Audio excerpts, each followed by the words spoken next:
Hello guys, good evening. It's 6:25 p.m. Ito na yung update ng aking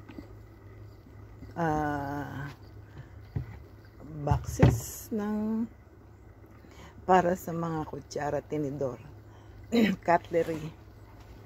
Ilalagay ko dun sa cabinet. Ito na update, tapos ko na siyang pinturahan. Beautiful. Okay ba? So, ganyan ang gagawin natin. Lalagay natin itong mga dito, kutsara, tinidor.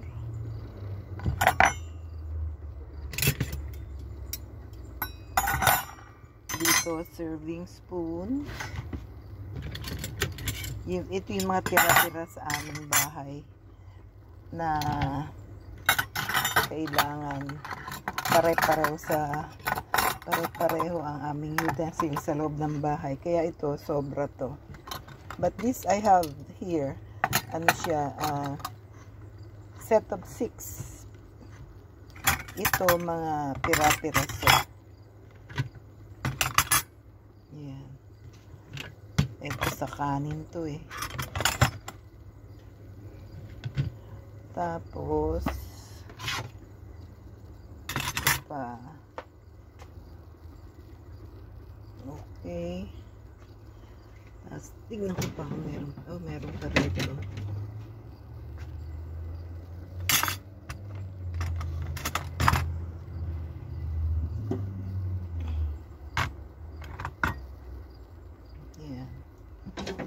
Siguro itong mga kahoy dito na lang. Anyways, may mga huhugasan pa ito. Gamit ko pa yung isa. So, yan ang aking cutlery organizer. Dito siya ilalagay.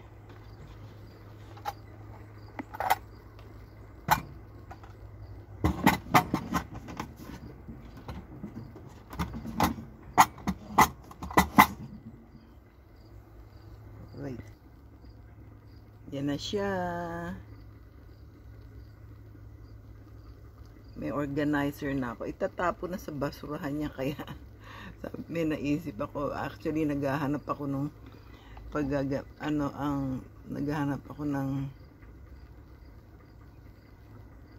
yung talagang organizer. Pero nakita ko yan. So, at least make use of it. So, ang ginawa, ayan, ito na yung kutsara, tinidor, andun yung mga serving spoon, pangalawa, at saka yung mga accessories sa kitchen, panghasa. Andun na yung wooden mga sandok. Tapos, yung pininturahan ko, nilagyan ko rin ito sa ilalim para malinis. Okay, that's the update of my project. At magkakaroon pa ulit ako ng isang tataniman ko ng strawberry na nakataas, na hindi nasa sa ground. So, na-update ko na kayo kung ano ang nangyari dun sa aking project na organizer ng mga utensils. Now, ito bigay ng kapitbahay, 4 ito. Kinain lang namin 2. Matutuyo na. So, kailangan kong gawing ginatang mais. At ito ay aking ang tawag doon, kakayasin para ilagay sa ginatang mais. O yan, malapit na siyang matuyo. Sa dahil ng kinakain namin, hindi na namin to na ihaw o kaya nilaga. So, ang gagawin ko na lang, lalagay ko sa ginatang mais.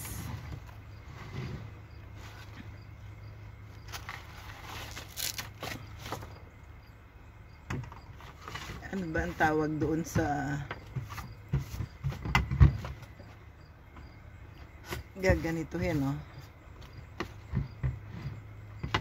Hihiwain. Or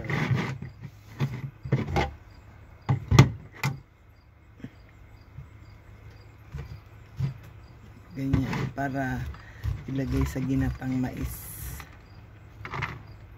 So yan ang aking ginagawa ngayon. Update ko lang sa inyo. Ang latest na kanina nanggaling kami sa labas. Nagtapong kami ng galon, ng bote. Binigay namin sa Value Village dito sa Windsor. Tapos nag-gasoline kami. Ginamit yung yung points ko sa gasoline station. Nakasave kami ng $18 something. Tapos nagtapong kami sa recycling. Nagtapong kami ng lata ng mga pinturang empty cans ng pintura. Kasi binibigay sa drop off para hindi kasama sa basura. Tapos baterya, ilaw na hindi namin ginagamit. Binigyan kami ng discount. Hindi pala, ang nagbigay ng discount card sa Value Village. Pag nag-drop ka sa Value Village ng donation, bibigyan kanila ng 20% off pag bumili ka sa kanila. Bira naman kami magpunta ron, pero kinuha ko na rin. Tapos nga nagpunta kami, nagtapo ng mga hazardous na waste, ilaw, baterya, tsaka cans ng paint, empty cans. So yun ang ginawa namin ngayon. Ano pa, wala na akong maire-report sa inyong trabaho, pero nagdilig na rin ako kaninang umaga. So bukas na lang ulit kung ano ang aking ginagawa. Okay, thank you for watching. Update lang yan sa project ko. Thank you, bye bye.